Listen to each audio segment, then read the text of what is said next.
অন্য দিন গেছে যে আমি নিজে খেতে পারতাম না, আর এখন আলহামদুলিল্লাহ আমি খাওয়াই না, এটা বললে ভুল হবে, আল্লাহ খাওয়ায় আমার মাধ্যমে। আমার এখানে প্রায় 10টা স্টাফ আছে। আমরা যে বলি খালি বাটা মশলা বাটা মশলা বাটা মশলা, সেটা কি আসলেই সত্যি?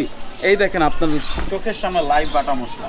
আমি চেষ্টা করছি, আল্লাহ বলছে ইন্নাল্লামা সবিরিন, সবুরকারীকে আল্লাহ বেশি ভালোবাসে। আমি চেষ্টা করছি, সবুর করছি। আজকে আলহামদুলিল্লাহ আল্লাহর রহমতে আপনাদের দোয়ায় এখানে। আসসালামু আলাইকুম, হাইওয়ে ফুডির পক্ষ থেকে স্বাগত। আজকে আমি আসছি মিরপুর 10 নম্বর, ঠিক হোপ স্কুলের পাশেই। তো এখানে দেশি আহারে, তো আপনারা জানেন যে ইতিমধ্যে মায়ের হাতে রান্না দিয়ে যেটা প্রচুর পরিমাণে ফেমাস আর ভাইরাল। তো আমরা এই খাবারটা আজকে ট্রাই করার চেষ্টা করবো ইনশাআল্লাহ। আমাদের সাথেই থাকুন। আসসালামু আলাইকুম। জি ভাই, ওয়ালাইকুম আসসালাম। ভালো আছেন? আলহামদুলিল্লাহ, আপনি ভালো আছেন? আছি আলহামদুলিল্লাহ। আপনার এই দোকানের লোকেশনটা একটু বলেন। এটা মিরপুর 10 হোপ ইন্টারন্যাশনাল স্কুলের অপোজিটেই বি ব্লক। আর যদি এইভাবে কেউ না চিনে, গুগল ম্যাপে যে দেশি আহার লিখলেই চলে আসবে, কারণ গুগল ম্যাপে আমাদের লোকেশন দেওয়া আছে। কতদিন থেকে এটা? এইটা ভাইয়া এখানে 2 বছর, আর আমি স্ট্রিটে করছি 1 বছর, এই মোট 3 বছর। আমি 24,000 টাকা দিয়ে স্টার্ট করছি, অনেক কষ্ট করে স্টার্ট করে আজকে আলহামদুলিল্লাহ ওইখান থেকে আজকে জার্নি শুরু করে এখানে আসছি। অনেক মানে চড়াই উৎসাহে গেছে লাইফে, অনেক কষ্ট করছি। তখন দেখা গেছে 1-2টা হাঁস আনলে বিক্রি হতো না, ওই দেখাল যেত যে নিজেদেরই খাওয়া লাগতো, ফেলে দিতাম। একটা আনলে অর্ধেক রান্না করতাম, মানে এরকম অনেক দিন গেছে, অনেক কষ্ট করছে। যাক, ওই যে বলে না যে একবার না পারিলে দেখো শতবার। ছোটোবেলায় আমরা একটা প্রবাদ বাক্য ছিল, যখন আমরা ক্লাস 2-3-তে পড়ি, তখন এই কবিতাটা হয়তো বা ছিল। তো আমি ওইটাকেই ফলো করছি যে একবার না পারিলে দেখো শতবার। আমি চেষ্টা করছি, আল্লাহ বলছে ইন্নাল্লামা সবিরিন, সবুরকারীকে আল্লাহ বেশি ভালোবাসে। আমি চেষ্টা করছি, সবুর করছি। আজকে আলহামদুলিল্লাহ আল্লাহর রহমতে আপনাদের দোয়ায় এখানে। কয়বারের প্রচেষ্টায় সফল? আমি কয়বারে বলতে, আমি ছোটোবেলা থেকে আসলে বিজনেস করতাম। আগে দেখা যেত যে আলুর দম বিক্রি করতাম, মাথায় করে ফেরি করতাম রাস্তায় রাস্তায়, তারপর আমরা বিক্রি করতাম। মানে আমি ছোটোবেলা থেকে না বিজনেসের প্রতি কেমন যে নিজের একটা টান ছিল। আমি মাঝখানে অবশ্য এই কথাটা বলতে ভুলে গেছি, মাঝখানে আমি 2 মাসের মতো গার্মেন্টসেও জব করছি, কিন্তু করে দেখি আসলে জব আমার কাছে ভালো লাগে না, জব আমার কাছে স্যুট করে না। কেন জব করতে যাবো, মা বোন তুলে বকাবাধ্য করে, তো জিনিসটা খুব খারাপ লাগে যে আমি জব করতে আসছি, আমার মা বোন তো আসলে। তো এটা চিন্তা করে আমি ওগুলো জব ছেড়ে দিয়ে তারপরে আমি শুরু করলাম বিজনেস ছোটোবেলা থেকেই। ওই যখন স্কুলে পড়ালেখা করতাম, তখন ওই দেখায় তো ক্লাসের ফাঁকে ফাঁকে আমি ওই যে আলুর দম এগুলো বিক্রি করতাম, ওগুলো দিয়ে দেখায় তো যে আমার স্কুল ফি এগুলো দিতাম। তারপরে আবার আম্মু অসুস্থ ছিল, দেখা গেছে যে আমি ছোটোবেলায় 2 টাকা করে ইটকার্ডের সময় তো জানেন রোজার মধ্যে অনেক ইটকার্ড বিক্রি হতো, ওই ইটকার্ড সেল করে আম্মুর চিকিৎসাও করেছি। অনেক কষ্ট করছি লাইফে, করে আজকে আলহামদুলিল্লাহ মনে করেন চেষ্টা তো ছোটোবেলা থেকেই করা, তো করে দেখা গেছে এক পর্যায়ে ওইখান থেকে স্টার্ট করে আজকে এখানে 1 বছরের মাথায় আমি এটা নিছি। 1 বছরের মাথায় আপনি? জি জি জি, এই রেস্টুরেন্টটা নিছি, নিয়ে আজকে আলহামদুলিল্লাহ আমার এখানে হাঁসের মাংস, কালো ভুনা, নেহেরি, চিকেন চাপ। আরেকটা কথা বলতে ভুলে গেছি, যেটা হলো যে এমন দিন গেছে যে আমি নিজে খেতে পারতাম না, আর এখন আলহামদুলিল্লাহ আমি খাওয়াই না, এটা বললে ভুল হবে, আল্লাহ খাওয়ায় আমার মাধ্যমে। আমার এখানে প্রায় 10টা স্টাফ আছে, যাদের স্যালারি দিই এবং তাদের রিজিকের ব্যবস্থা আল্লাহ করে দিছে। তো সবসময় আল্লাহর কাছে শুকরিয়া বলি। আর আমার মা সব কিছু করবে, সবচেয়ে বড় কথা আমার মায়ের একটা বড় সাপোর্ট এখানে আছে, বিধায় আমি এখন পর্যন্ত এখানে আছি।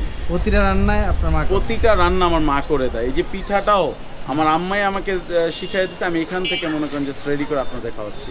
এটা কীভাবে রেডি করা লাগে উনিই দেখাই দিচ্ছে। আসলে তো ছিটছুটি ছেলেরা সচরাচর পারতো না। ঘরের যদি কোনো টাচ না থাকে তাহলে কোনোভাবেই কোনো কিছু সম্ভব না। যেভাবে দেখেন আজকে আমাদের এখানে আইটেম আছে, এটা হলো গিয়ে ছিটছুটি। কী কী পাওয়া যায় আমাকে একটু দেখেন। আমাদের এখন এখানে পাবেন, যেটার জন্য আমি এইখানে আসছি, সেই হাঁসের মাংস। ওইখানে আমি স্টার্ট করছি হাঁসের ছিটছুটি দিয়ে, এই সেই একদম কালো হয়ে আছে, একদম বাটা মশলা সরিষার তেল দিয়ে মাত্র মা রান্না করে এসে দেখেন ধোয়া উঠতেছে। হ্যাঁ, এখনো গরম আছে। এই মাত্রই রান্না। এটা কি একদম দেশি হাঁস? এটা একদম পিওর দেশি হাঁস। আমাদের এখানে রাজহাঁস, দেশি হাঁস সবই পাওয়া যায়। এখন বর্তমান যে দাম হাঁসের সবাই জানে, তো আমাদের প্লেট ছিল 120 টাকা, এখন আমরা 150 টাকা করে রাখতেছি। আবার যখন হাঁসের দাম একটু কমবে আবার 120 টাকাই হয়ে যাবে। হ্যাঁ, দাম কম বেশি হবে, মানে একদম ফিক্স না। কিন্তু আমাদের কথা হলো কি জানেন, আমি এখনো আপনি 150 টাকায় কোথাও হাঁস খেতে পারবেন না ভাই।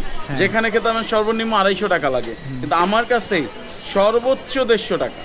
পিস কয় পিস? 4 পিস থাকবে। মাশাআল্লাহ 4 পিস থাকবে। তারপরে আপনি ছিটাউটি নেন আর জানেন সেটা আলাদা প্রাইস। আলাদা প্রাইস। জি জি। আর কি কি আছে এটা? এরপরে আমাদের আছে আরেকটা ইউনিক আইটেম। ছোটবেলায় তো ঘরে অনেক মা খালারা রান্না করতো, এই সেই আলু গোস্ত, আলু দিয়ে গরুর গোস্ত রান্না। এটা ঘরে কিন্তু অনেক ফেমাস, সবার ঘরে মোটামুটি এটা রান্না হয়।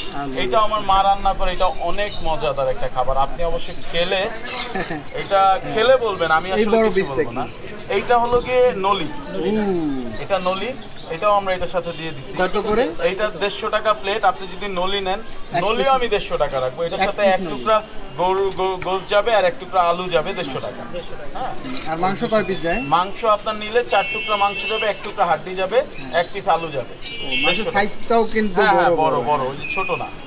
মানে এইটা দেখে একদম বাসার মধ্যে যে মাংসটা রান্না হয় ঠিক ওইটার মতোই লাগতেছে। জি, আমাদের এখানে মোরগ পোলাও ছিল, অবশ্য শেষ।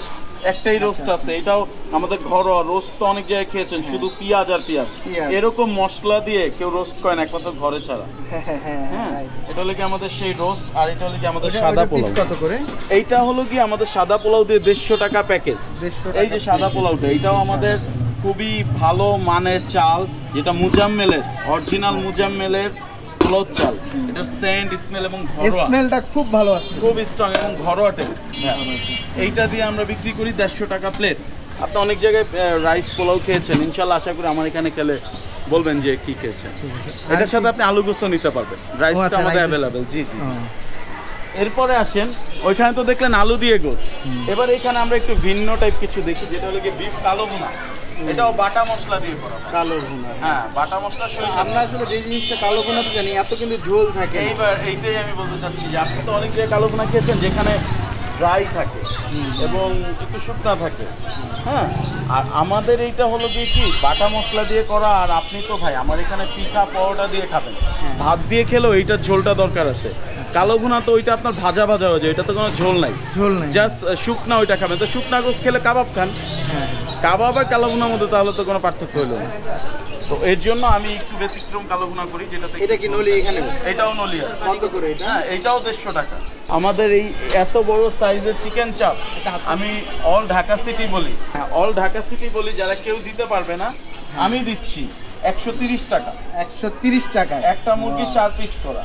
এবার দেখেন আমি যে বলি সরিষার তেল, এই দেখেন আপনার সাথে লাইভ সরিষার তেল। এবার এইটাকেও আমরা কি করি, আমরা যে বলি খালি বাটা মশলা বাটা মশলা বাটা মশলা, এটা কি আসলেই সত্যি? এই দেখেন আপনার চোখের সামনে লাইভ বাটা মশলা, এই সেই বাটা মশলা, হাতে বাটা। এটা হাতে পাটায় বাটা, আমার মা বেটে দেয়। এটার সাথে কিছু মশলা দেয়, দিয়ে কাশ্মীরি লাল মরিচটা আমরা ব্যবহার করি, যার জন্য কালারটা এত সুন্দর আছে। আপনি আমাদের চিকেন চাপগুলো দেখেন একদম সাদা, অনেক জায়গায় food colour, industrial colour use করে চিকেন চাপটাকে লাল বানায় ফেলে, দেখতে কত সুন্দর লোভনীয়, কিন্তু ওটা খেলে তো ক্ষতি। ভাই আমার এখানে আমি কাশ্মীরি লাল মরিচটা ব্যবহার করি, আর কোনো কালার ইউজ করি না কিছুতে, কেন এটা আমরা নিজেরাও খাই, যেহেতু আমার মা রেডি করে দেয় আমাদের ঘরে। অবশ্যই 2 নম্বরই কোনো কিছু হয় না। আপনার ঘরেও যেভাবে আপনার মা রান্না করে সে 2 নম্বরই কোনো মশলা দিবে না, আমার মা ওইটা পারবে না। মা তো মাই ভাই, এটা তো জানেন। ইনশাল্লাহ সবাইকে দাওয়াত করলো, সবাই আসবেন এবং আমার খাবার খেয়ে ট্রাই করবেন, আমার মায়ের হাতের রান্না দেখবেন কেমন লাগে। আসলে আমি আমার মায়ের খাবার বেস্ট বলবো, তো সবার কাছে সবার মার খাবার বেস্ট। এখন আমি তো বলতেছি আমার মা রান্না করে, আপনারা এসে খেয়ে দেখবেন, আপনাদের কাছে ভালো লাগলো অবশ্যই ভালো বলবেন, খারাপ লাগলো আমাকে বলবেন, ভাইয়া অনেস্ট কথা বলবেন। আমি একটা জিনিস শিখছি লাইফে, সত্যি কথার কোনো ভয় নেই। কেন আপনি সত্যি কথা বলবেন, আমি দেখা যাবে আমার একটা খাবার এদিক সেদিক হতেই পারে, মা রান্না করছে, এখানে কোনো বাবুর্চি না, কোনো বাজে মশলা আমরা ইউজ করি না। যদি একটু এদিক সেদিক হয়েছে আপনি আমাকে বললে সেই জিনিসটা আমি সলভ করার ট্রাই করব। ঘরের রান্না তো বুঝে নিই, একদিন অনেক মজা হয়ে যায়, আবার একদিন দেখা যায় একটু লবণ কম হয়েছে, এইটা। আর আমি যারা বেকার আছে আমি তাদেরকে একটা কথাই বলবো, আজকে যেহেতু আমি এখানে আসছি, তারাও চাই যে তারা বিজনেস করুক, তারা কেউ এভাবে ঘোরাফেরা না করে। অনেকেই আছে যারা বেকার সমাজ, পড়াশোনা করতেছে কিংবা পড়াশোনা শেষ, তারা কোনো জব পাচ্ছে না। আমি বলবো জব না পেলে জবকে বাদ দেন, আপনি বিজনেস করেন। আপনি 1-2 হাজার টাকা নিয়ে 1 নম্বর বাজারে চলে যান, এখান থেকে কিছু কাঁচামাল কিনেন, না হলে একটা ফ্লাক্স কিনে চা বিক্রি করেন, আপনি বিজনেস করতেছেন। সবচেয়ে বড় কথা একটা মাথায় রাখবেন, আপনি বিজনেস করতেছেন, আপনি চুরি করতেছেন না, টাকাটাও হালাল। এটা হালাল তো হালালই, আল্লাহ এই হালাল কি বলে, ব্যবসা তো আল্লাহ হালাল বলছেই, হালালে বরকত আল্লাহ অনেক দিছে। আপনি 1000 টাকার দেখেন না, একটা চা বিক্রি করেন 1000 টাকা, দেখবেন কি ওই টাকা আপনি শেষ হবে না, ওটার মধ্যে বরকত আছে আল্লাহ। আপনি যখনই দেখা যাবে আপনি ফ্রি বসে আছেন, আপনার মাথায় উল্টাপাল্টা কিছু ঘুরবে, তখন আপনি বাজে পথে চলে যাবেন, নেশার পথে চলে যাবেন। আপনি নেশা করেন না, আপনার ব্যবসা করেন। আমার কথা একটাই, কেউ নেশার পথে ধাবিত হয় না, সবাই ব্যবসার দিকে ধাবিত হন, সবাই বিজনেস করেন। আমার দেশের ছেলে পেলে যারা আছে অনেকে বিদেশে চলে যায়, রেমিটেন্স যোদ্ধা যারা আছে অনেকে বিদেশ যে লাখ লাখ টাকা ধরা খায়, লাখ লাখ টাকা লাগবে না, আপনি 5,000 10,000 টাকা দিয়ে ছোট্ট করে স্টার্ট করেন, কোনো একটা ব্যবসা করেন, দেখবেন আল্লাহ বরকত দিবে।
এটা আপনার মেইন মশলা।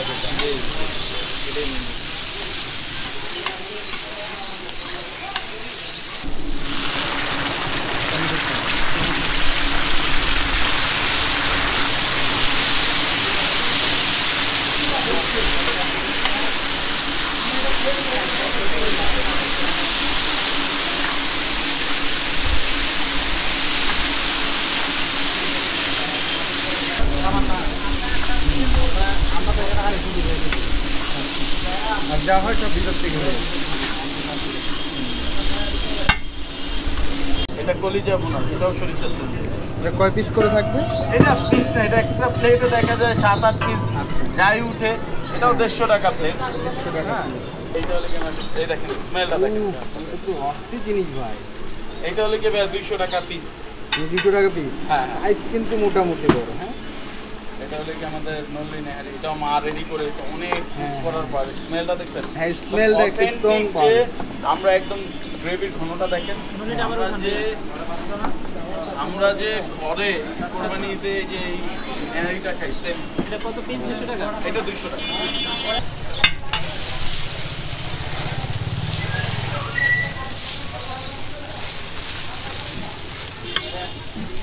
তো এখানে আবার আসলে দেশি আহারে যে একটা ভাইব রাখার জন্য দেখেন একদম মাটির পাতিলে আমাদের পোলাওটা দিয়ে দিচ্ছে।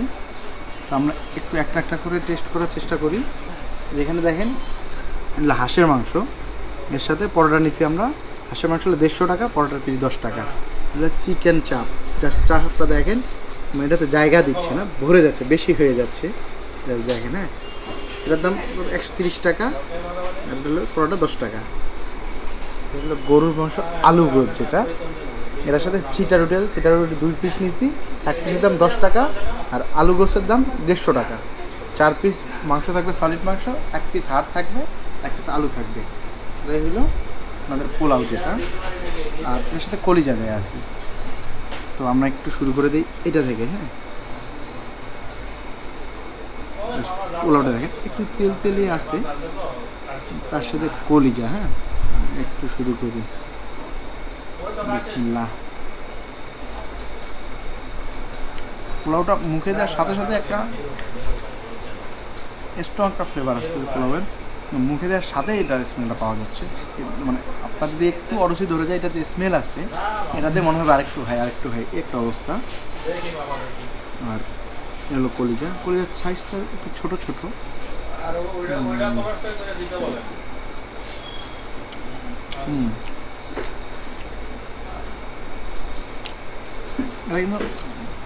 একদম আমার বাসায় যেটা করি, যে রান্না হয় ওইটার মতো কিছুটা টেস্ট পাওয়া যাচ্ছে, সাথে একটু মশলার স্মেল। এনাদের মোস্ট ফেমাস যে আইটেমটা, যেটার জন্য মূলত এনারা এত উঠছে বা এত ভাইরাল হচ্ছে, এটা হলো এই হাঁসের মাংস। যেটা আমি একটু পরোটা দিয়ে খাই। হাঁসের মাংসটা ওটা কিন্তু মোটা মোটা আছে, দেখেন। জাস্ট হাঁসের মাংসটা একটু দেখেন, এই যে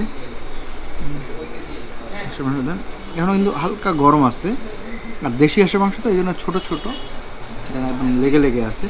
এটা গ্রেভিটা জাস্ট দেখেন, একটু এটা দেখেন, গ্রেভিটা লেগে লেগে আছে।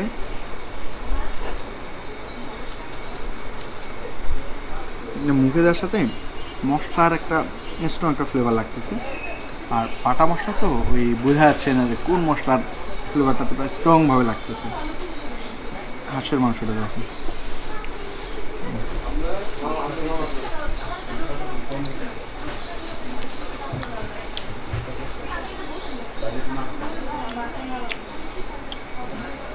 সরিষার তেলে একটা ফ্লেভার পাওয়া যাচ্ছে এটাতে। আর মাংসটা একদম সেদ্ধ হয়েছে, একটা প্রিমিয়াম ফিল পাওয়া যাচ্ছে এটাতে। আসলে সচরাচর বাসায় যেই হাঁসের মাংসটা খাই, যেটা আসলে বেশি না, একটু হালকা ভুনা যেটা হয়, এই টাইপের একটা মজা লাগতেছে। টেস্টটা বেড়ে যাচ্ছে শুধুমাত্র সরিষার তেলের জন্য। সরিষার তেলের যে একটা স্মেল সাথে, আর গ্রেভিটা দেখেন, মানে গ্রেভি দেখে লোভ লেগে যাবে এমন একটা অবস্থা। ছিটা রুটি, জাস্ট রুটিটা দেখেন ছিঁড়া ছিঁড়া আছে। হ্যাঁ, এই দেখেন ছিঁড়া ছিঁড়া আছে।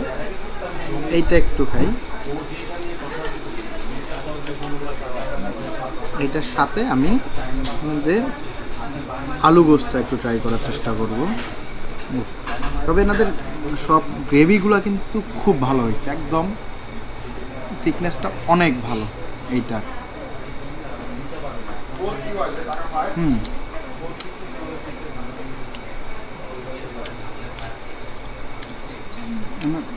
কালকে ঠিক এই টাইপের একটা মাংস বাসায় খাইলাম, সেম টু সেম টেস্ট।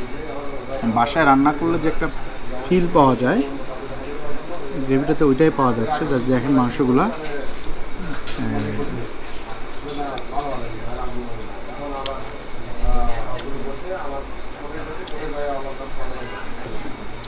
একটা জিনিস খুব ভালো পাওয়া যাচ্ছে, যদি মনে করেন যে আপনারা ঢাকায় থাকেন, মেসে থাকেন, অনেকে হয়তো মেসে থাকেন, তাদের একটু ঘরোয়া রান্না খাবার প্রয়োজন, বা ঘরোয়া টাইপের যে রান্নাগুলো খাওয়ার প্রয়োজন হলে অবশ্যই আপনার জন্য এই জায়গাটাই বেস্ট। কারণ খাবারটাতে একদম ঘরোয়া ফিল একটা পাওয়া যাচ্ছে, আর প্রতিটা সরিষার তেলে একটা স্ট্রং ফ্লেভার পাওয়া যাচ্ছে। অত সয়াবিন তেল দিয়ে যেটা রান্না হয়, এটা কিন্তু এতটা স্ট্রং পাওয়া যায় না। আমাদের যে চিকেন চাপ যেটা, হ্যাঁ, তার চাপটা দেখেন,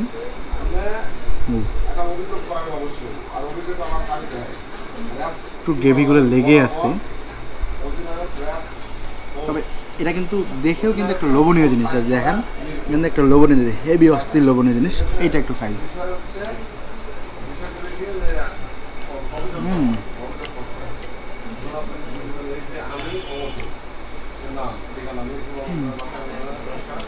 সেরা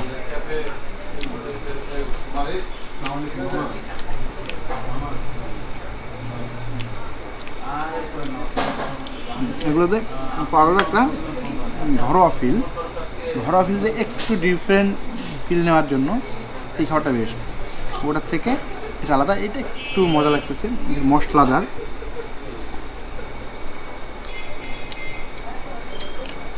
আবার আবার একদম প্রচণ্ড মশলা না, একটু লাইট আছে মশলাগুলো। এটা পরোটার সাথে, এটা যে পেঁয়াজের সাথে যে গ্রেভিটা করা হয়েছে, এটাতে একটা বাইট দেওয়া যায়।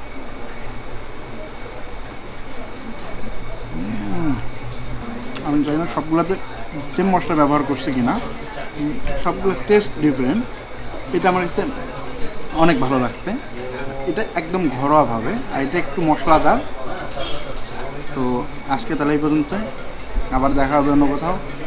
সেই পর্যন্ত ভালো থাকবেন, সুস্থ থাকবেন, আমাদের জন্য দোয়া করবেন। আল্লাহ হাফিজ।